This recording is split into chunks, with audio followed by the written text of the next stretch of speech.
Almost everything will work again if you unplug it for a few minutes, including you and Lamont. Have you ever felt the deafening silence in the aftermath of a storm? Well, that's what the mind experiences after being overwhelmed, overworked, and under rested.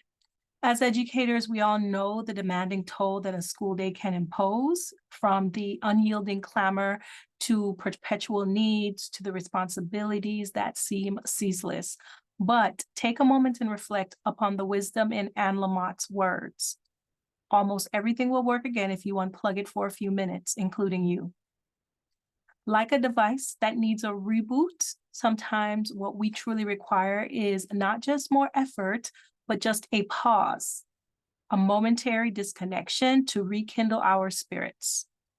For the longest time, I carried the weight of mental stress on my shoulders as a teacher, a mom, a wife, someone's constantly striving to learn and grow. There were many nights when the weight of my roles rendered me sleepless. The mornings when that cloud of overwhelm loomed overhead, and days that felt like an eternal maze of stress. Can you resonate with that? I believe many educators have treaded these waters. However, my paradigm shifted when I decided to prioritize mental rest. One night, instead of diving into work when I got home, I just took an hour for me.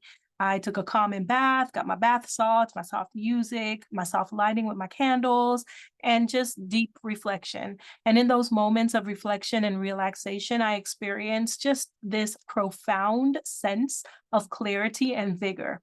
Now, throughout this journey, I have come to understand that mental rest isn't merely a concept, it is a practice, an act, an action.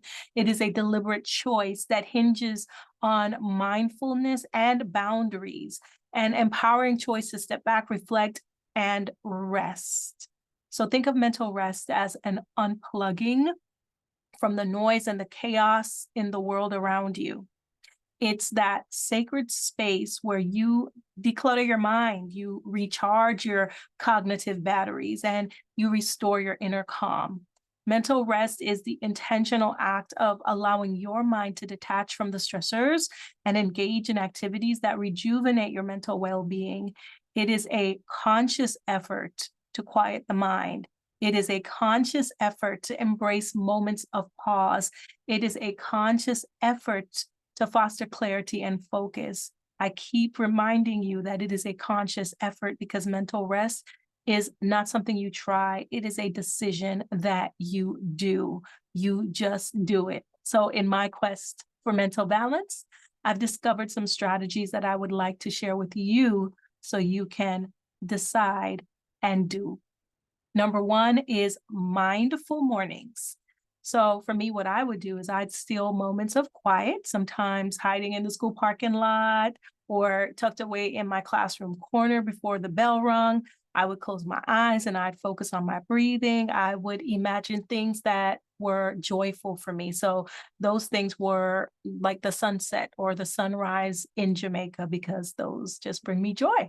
Or it would be my daughter's infectious laughter. These moments, again, they served as like my daily reset, and they helped to align my purpose and my energy before the start of the day, the hustle and bustle of the school day. Number two is the 2020 rule.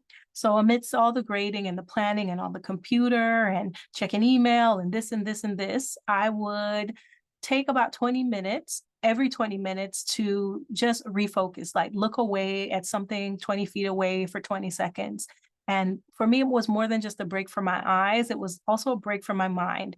It served as a reminder that while I was dedicated to doing the work that I was supposed to do, I was called to do, mental rest is just as important and just as much of a calling, because I need mental rest to function fully in my role. Number three is technology timeout. What I did was I carved out no screen times. These were my evening sanctuary times. I would put the phone away, put the computers away, and I would just find a time to do things that help me to calm down, help my mind to settle. So for me, that was sipping mint tea because I love me some mint tea. Or it would just be talking with my family, having those heartfelt conversations about the week, about the day, or just sitting quietly and playing with my dogs. And these moments were my getaway from the digital world. But I want to share more with you because the concept of unplugging is not just for us. We can extend it to our students because they too are inundated with information and stimuli, just like we are. So here are 3 strategies that we can offer to them for mental rest. Number 1 are literary circles. We can incorporate literary circles within our teaching. So literary circles are small group discussions. They're centered on a specific book or reading material, nonfiction, fiction, you choose. Each student in the group has a distinct role, and those roles can be like a discussion director. Those students who are discussion directors may come up with the questions to keep the discussion going. The summarizer who can recap the reading, the word wizard who can be in charge of vocab exploration, the illustrator who can be in charge of a visual representation of the reading material. So you have the students taking on, responsibilities. It's fostering accountability, critical thinking, and it really does provide an enriched reading experience. So literary circles have really been a game changer in my classroom. I use them all the time. And I took pride in watching students spearhead discussions about the different types of literature that we read. And really, it was also a testament to the benefits of collective learning.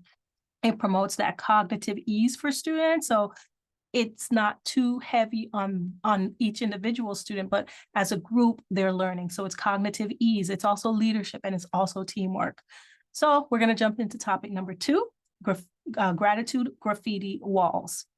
So a gratitude graffiti wall is a dedicated space in the classroom where the students express their gratitude, right? It's a practice that serves as a daily reminder of the positive aspects of everyone's life. It fosters that sense of community and positivity inside of the classroom. So I'm going to give you a few tips that you can use to implement a gratitude graffiti wall. Number 1, you want to reserve a space in your classroom where students can write down what they're thankful for.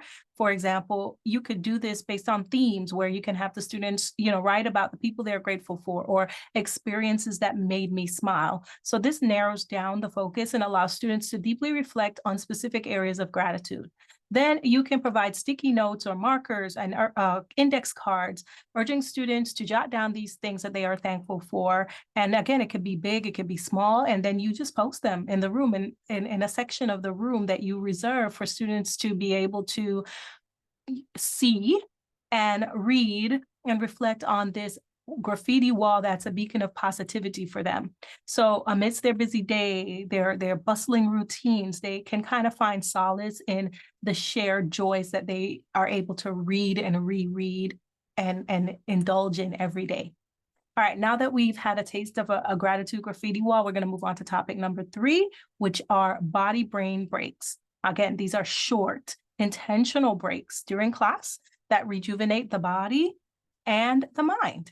So every hour or so, especially during prolonged sessions, you want to initiate like a 5-minute mind body break, okay, body brain break. So what this can look like in your classroom. Number 1, it could be a desk yoga activity where you can have the students do simple stretches that they can do right at their desks. For instance, they could do a seated cow stretch, they could do neck rolls, and they could do seated forward bends.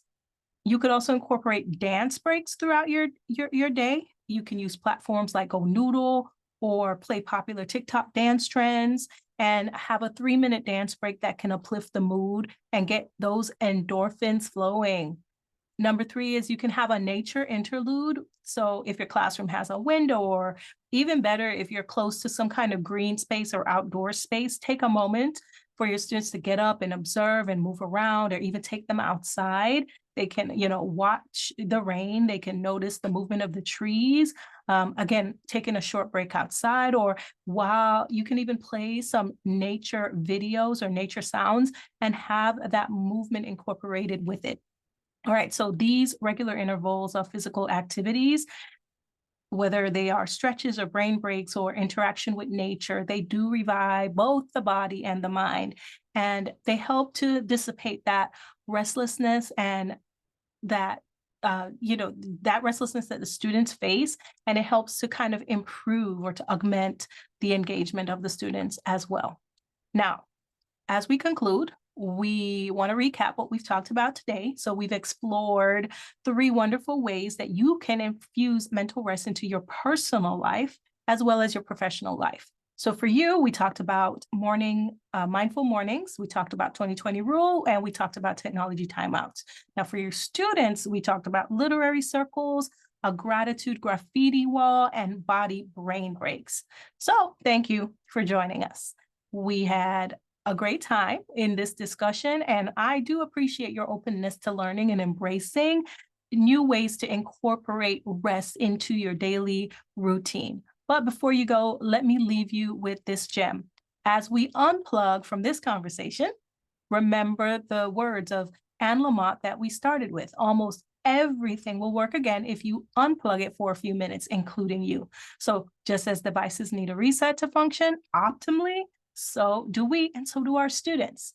So remember that mental rest isn't a luxury, it's a necessity. And in the whirlwind of everything that we do, lesson planning, assignments, all our classroom dynamics and communication, never underestimate the power of the pause. Never underestimate taking a deep breath. Never underestimate grounding yourself. Because when you prioritize your mental rest and your mental well-being, and you also instill these values in your students, you are creating an environment, a classroom environment, where everyone thrives, everyone learns, and everyone grows. So how will you infuse mental balance into your classroom and daily routine?